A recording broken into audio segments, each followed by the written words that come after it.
G'day guys, welcome back to the Late Show, Beers and Break-Evens Late Show, joined by my co-host, once again, my 5'8", T-Rex. Ready to rock and roll? Favourite time of the week, mate, Wednesday nights. Let's go. Absolute favourite time of the week. And Catmandu in the hot seat. If I'm not your 5'8", what am I?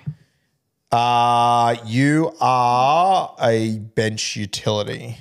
I'm on the bench. Well, yes. Yeah. You're a bench utility. I was going to say- You've been pretty rude to me today. You've really given me a lot of stick. Your insecurity about how many trades I have is a you problem. This is why you're a bench utility. I was going to You say, just don't get it, see? I was going to say reserve orange peeler. If Matty the water boy's out of action and he can't peel the oranges, Cat steps up. Holy shit. Are you saying get back to the kitchen, Timmy? And I have been cancelled. Wow. Yeah. Wow. All of a Shit. sudden, Guru is I nice. seem like a saint all of a sudden. Well, you know what? I'm ticked off by Cat's trade chat from Beers and Break-Evens Once this again. morning, carrying on about having 30 trades. I'm like, we're done. Wow. Okay. Can we Such a you problem, guys, honestly. And you're just projecting it on me. Do you want to jump into the question? yeah, I think we need to Yeah, I need to I think we need deflect. to move on here. This is I don't want to. getting Heat a bit of tension. exchange to start. Scissors, paper, rock. Scissor, paper, rock. Fuck. That's every week. 5 Has weeks that in a row. That's actually crazy. It's true. You're trash. I know.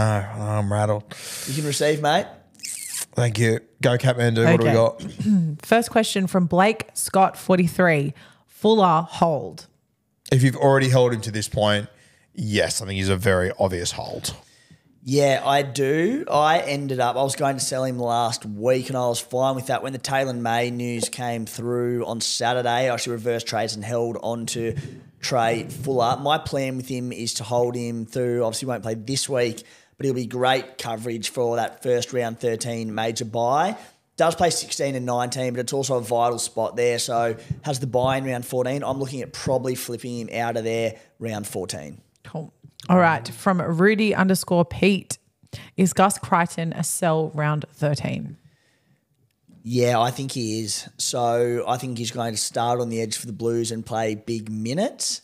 So he'll miss round 13, he'll miss round 14, he'll miss round 16, he'll miss round 19. I reckon he plays limited minutes around that period with the Roosters' back row depth. So, yeah, I think Gussie Crichton is a sell at top dollar. Roo? Yeah, I agree. I think he will be a sell. My plan is to hold Fafita throughout this period. I think he'll play a little bit more footy here and there. So I think Gus at that price, not playing all that much footy, I think he is a sell, yeah. All right, cool. Speaking of sells, Matt Oz 1991 also wants to know, is Nikora a sell? I'm not selling. I'm going to hold for now. That could turn out to be a bad decision, and I'm more than happy to wear that. But I don't know. He's not playing Origin. He's playing big minutes for the Sharkies. Maybe I'm just hoping against hope that he turns it around. Maybe there was a reason why I got him so cheap 2 weeks ago. I'm looking at it. But I think if you've got him, I think you hold him personally. But what do you reckon? I mean, that question brought me a lot of joy with you buying him. I actually didn't realise you bought him, and then we were having a midweek text and you mentioned it. Definitely not a sell. He's been underwhelming, but he's still basing 46 per game. It's not a train wreck. God, no. And he'll tick along, and I think worst case, he's going to score his 40s and 50s. He plays round 13 and round 19, 2 of the 3 major buy-ins. Round 19 is extremely difficult. People are going to be very short on numbers. So that's one we need to focus on. Britton Nikora, we know last year was an absolute star in the 2RF position. So hold fire, and hasn't been the best, but I don't think it's a major concern. Time's up. Where was your timekeeping there, Guru? Yeah. Not keeping me accountable. Every few months, the kid makes a good point. And when that time comes, sometimes I just think, just let him run. Just let him have a bit of fun. You know what I mean? I'm sure that's what happened. Okay, this one's from Crago. Is it too late to get Armstrong and or Farlungo? Reminded me of Prego sauce. Very underrated. Is it you or My me? go, mate. Yeah. And you've just eaten 5 seconds into my time. It's not too late for either of them. Definitely not Armstrong. I mean, he's got the bye this week, so don't buy him this week. But Armstrong is unreal. Yeah. Watching him on the weekend, I think he will be like 65 to 70 odd averaging player while Kalen Ponga's out. If Kalen Ponga was seasoned, I think Armstrong has potential to be keeper in that CT dub position. Fire logo, we spoke about him on Beers and Brains a little bit. I think he's a solid buy, but there's red flags, Drew. I don't. I love Armstrong as a buy. So I think Sua far longer. I think that they've got a buy incoming, don't they? The Melbourne Storm. I think isn't Pappy meant to be back in 3 weeks or so? He's potentially about 14. Yeah, so I wouldn't be buying him now. I think the ships. I think when you got him was the time to get on. I don't love it now. I'm thrilled to own him. Yeah. But, yeah, like I got a cash rise out of him, so I think there's enough reason not to buy him this week, though. Yeah, agree. Okay, cool. This one's from Josh, Jman2K01. Is Ewan Aiken a genuine option this week? No gun, 2 RFs with buy coverage, plays all 3 major rounds, floor of 50 and playing 80 every week. I'm always a bit of a closet Ewan Aitken fan when it comes to Supercoach. I think he's a good player. I think he's very handy to have. Is he dual position this year or is he just 2 RF? Dual.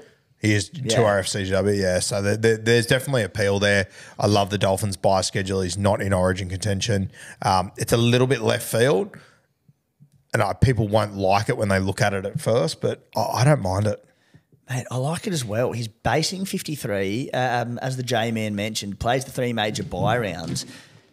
Huge work rate, huge attacking upside. He's only got, I think, 1 try this year, but there'll be more attacking stats to come. I think he's had at least a couple denied this year.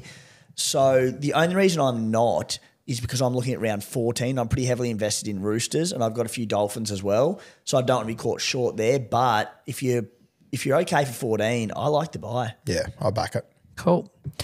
Trizzle Dizzle wants to know, Manu or Katoa? Manu or Eli Katoa, Joey Manu, I think. Definitely this week, Manu. Good matchup against the Raiders. Then he plays around 13 and 16. Eli Katoa, he's got a lowish break-even. It's only about 20-odd. I think he's a great buy, but I'm waiting till round 14. I'm eyeing Gussie Crichton to Eli Katoa then. I think he's a must-have 2RF Eli Katoa from after their buy, but I'm happy to cop. He might go up 30, 40K this week. Joey Manu, we know how big he can go. Could play fullback if Teddy makes origin, so Manu. Yeah, Joey Manu for sure. All right, sweet. Let's change the pace a little bit. T Noble's Life. Boys and Kit Kat, can you fellas, thanks for that, rattle off some of the best jerseys you saw at Magic Round? Oh, fuck. I'll tell you what, I can't remember what jersey it was or whatever, but the one that Maddie got, it was just a country rugby league side. Yes, do you remember? Was it the Axemen? Yeah, the Axemen. I can't remember this where they were from, but that was a very good jersey.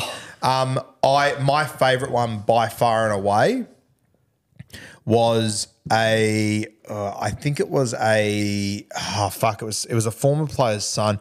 Who was the hooker at Melbourne before Cam Smith? Kiwi fella. Former hooker before Cam Smith. Kiwi fella. He was a 9. He played for New Zealand. Richard Swain. Oh. He had I think it was his son. He had a Swain jersey that I believe was an Adelaide Rams World Club Challenge Richard Swain jersey, which I thought was fucking. I love when you find a jersey that you didn't know existed. That is so niche. So fucking niche. So niche. I know what you're thinking. Oh, World Club Challenge. It used to be very different, which makes it even more niche, which I absolutely froth. I saw some. I'm a sucker for a Sanyo Panthers jersey. Whenever I see one of them, that always gets me. And mate, the amount of Western Reds jerseys I thought was unreal. I reckon I saw 10 of them over the weekend. Interesting you mentioned Western Reds. Oh, that came to mind straight away for me. Heaps of them. It was very, very cool. I've got one in there. Do you have? Yeah, I've got an OG one. Mate. Yeah. A few came to mind for me. So firstly, it was the Aurora Valley Axemen. Yeah, Aurora Valley. We ended up with it because he swapped Matty for his bloke jersey. Love that. And Matty said, mate, you can keep your jersey. He goes, no, fair swap and that. Few for me, we met a bloke at the bloke meet and greet who had an Andrew Eddinghausen signed old school Sharkies one from the early 90s or something. It was an absolute cracker. And then hands down my favourite, a bloke had a Mal Meninga match-worn jersey from the early 90s. And the number had been ripped off and you could see the number faded in the back of it. And it was just clearly had a lot of use. A Mal Meninga match-worn. Unbelievable. And just it's not framed up on the wall. So, no, I'm wearing it to He's Magic. wearing it. Yeah, Is that froth that. Do you rate that though? You get a match worn jersey and you're out there wearing it. I get where you're coming from. Yeah. I do, but I still respect it. Yeah, I'm the same. I get it, and I can see the obvious temptation to frame it, but I'm like, you know what? He's just wearing. Why have it on his wall where no one can see it, where he could wear it and be like, show everyone at Magic Round? And, you know, like you put things on a wall to show other people. I just love that he's wearing it to the mecca of rugby league to show other people. And I appreciate It's and bold. everyone that walked past would have apprappreciated. We're talking Yeah. about it right seeing it. now. Yeah, it's still That's getting true. a run. He made beers and break evens with that. Yeah, unreal. Your favourite jersey? Anything stand out A to few, you? I mean, off the bat, noticing just how many people were in heritage jerseys as well was really cool. We're obviously going through that trend at the moment, and I really, really like it. I loved seeing so many North Sydney Bears. They were everywhere. Roasty got one when he was up there in Brizzy too. And with all the talk of them being a part of this said expansion, it's kind of cool to see people repping it out on the street. I have said it before and I will stand by it. I would love to see for Magic Round, they do a thing in the NFL called the Colour Rush. I think it'd be so fucking cool to do it in the NRL. So Colour Rush is like, for example, my Steelers, their colours are yellow and black. Magic Round, they were, like there's one round every year, Colour Rush, where they wear like just fluoro yellow head to toe. So like Raiders would be fluoro lime green head to toe. You South can look Sydney it up. might be red. You can look it up, and Yeah. the photos are mad. They're It's just fucking like hectic. rainbow. And like some teams are just all black, all white. Like I'm sure the Wars could go all black. Yeah. It's just fun. And like the clashes you get are just fucking hectic. That and is cool. it'd just stand out as something special for Magic Round. And I know people think, oh, they're just doing it to sell another jersey. I just think it'd be fucking cool because then in the future, all your highlights of Magic Round would all be so fucking iconic. Yeah. I reckon it's I personally think it's a bit of a no-brainer. I think it'd be sick. I'd never heard. I'm just that now. That is so cool. It's fucking mad. I reckon it would be a great idea. And your Yeah. 30 seconds is up. My 30 seconds is up, yes. We Is that do- us? The big questions we can dribble on for a little bit. Yes, look, we can allow. They're a little really bit of room. they're actually just to change the pace for a Yeah. minute as well. All right, this one is from Adriano. He said, "Have I missed the Dylan Edwards train, or can I still grab him? Want points, money, not an issue." Deadwoods. Yeah. I've hated this question for about a month now because I answer it similarly. I'm like, if he misses Origin, he's a near must-have. If he plays Origin, I'm like, he'll miss 13, 16, 19. And I'm pretty confident Ivan Cleary rests him in games after Origin because he can. Look, I think at over $900,000, his break-even's very high as well. With the Sharks this week at Shark Park, I think you can wait a week. If he misses Origin, snap him up. If he gets picked in Origin, I think we can avoid. What do you reckon? At 800K, I would have told you we missed the boat. At 850K, I would have told you we missed the boat. At 900, I'm going to tell you we missed the boat. And in a month's time, at 1.5 fucking million, I'm going to tell you we missed the boat. I'm hoping he plays Origin and this just solves Goes this away. issue for me because I can't fucking look at it any longer. Me too. And at no point when people messaged me and said, I'm biting the bullet, I'm buying Edwards, have I been like, I like the move. But then at the end of every week, I go, fuck, should have brought Edwards. In our defence, it was all based on Nathan Cleary being back. We're like, he doesn't score as well with Cleary there. And then Cleary Fair. kept getting injured. But I know Nathan Cleary's not going to be there for a while and I Now we still know don't it, want yeah. to do it. On the weekend, But- I missed the first 2 minutes of the Warriors game coming back from the airport. Yeah. And I checked the score and I'm like, 6-0. Oh, Dylan Edwards scored with the line break. Yeah, mad. Mad. Sweet. Does it again. It's adorable. Next question, or are we done? I think we can wrap it up there. We can wrap Cool. it up. Have you got another one? I think so. All Hit us with one more. right, wait. Feeling rowdy, Roo. Getting naughty.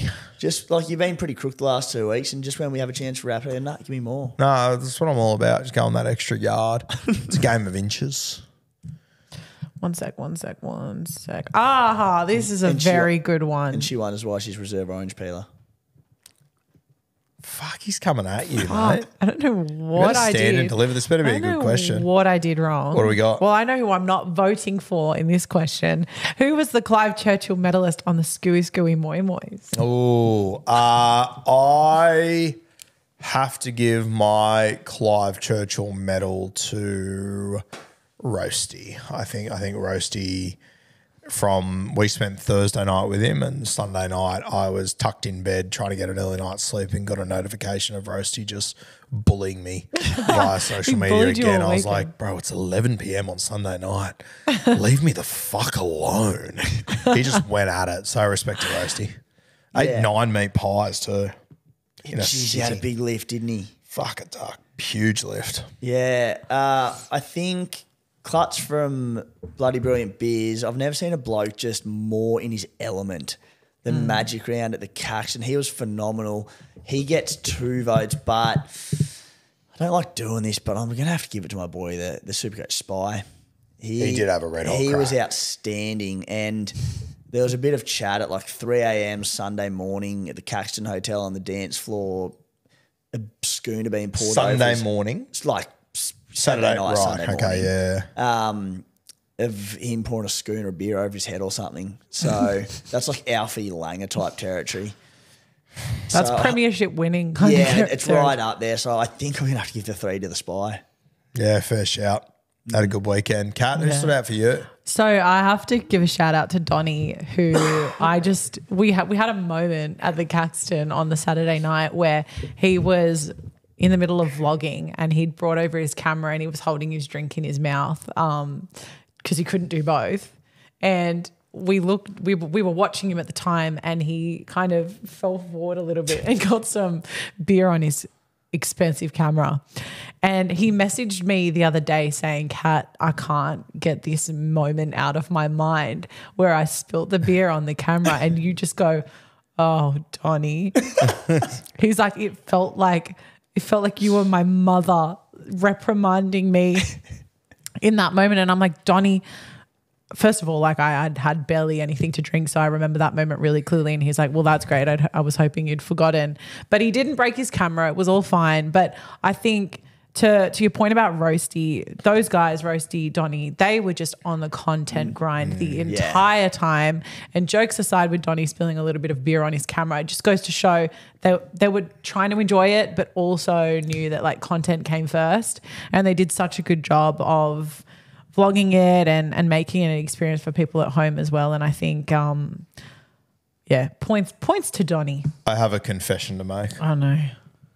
Last year at Magic Round, were you there? Like, it was like the Sunday Arvo, I think it was. Sunday morning, Sunday Arvo. And Magic Round was sort of all done and we were just upstairs in the Caxton having beers with Sterling, sort of sitting on this. No, I left about lunchtime Oh, Sunday. you were gone by then. Okay, so I was sitting up there and I was talking to Donnie and he'd just done all the vlogging the entire weekend for Bloody Brilliant Beers. And he's like, mate, I've got so much stuff, so much work. I'm fucking exhausted. I was like, that's good, man. That's sweet. And then I sat down with Sterling and I sat down on the stairs at the top of the Caxton and I leant back like that and I put my hand straight in a fucking beer and I went all over Donnie's camera and I was like, oh, shit. So I'm like, I like stood in a corner. I had Donnie's camera like wrapped up in my jumper trying to dry it and shit. And I was like, fuck, I think I've broken his camera, eh? This is not going to go down well. So I put it just on a table and I was just watching until he picked it up next time. And I was like, if he picks it up and it's fucked, I'll tell him. But if it seems okay, I'm just going to let it slide. And yeah, I it was okay. I got away with it, but I thought I'd broken his entire, I just like fisted a beer and covered his entire camera. It was so fun. Well, he did it himself the other night. Stoked to hear that. Is this the first time you've said this out loud? I've never said it to anyone before. Donnie doesn't know, so Oh, he knows now. don't do what Donnie don't does. What didn't Donnie do? What The didn't done. Donnie do? Oh, God. Good times. All right, late show done and dusted. I'd say so. Always a pleasure, never a chore. See you next week.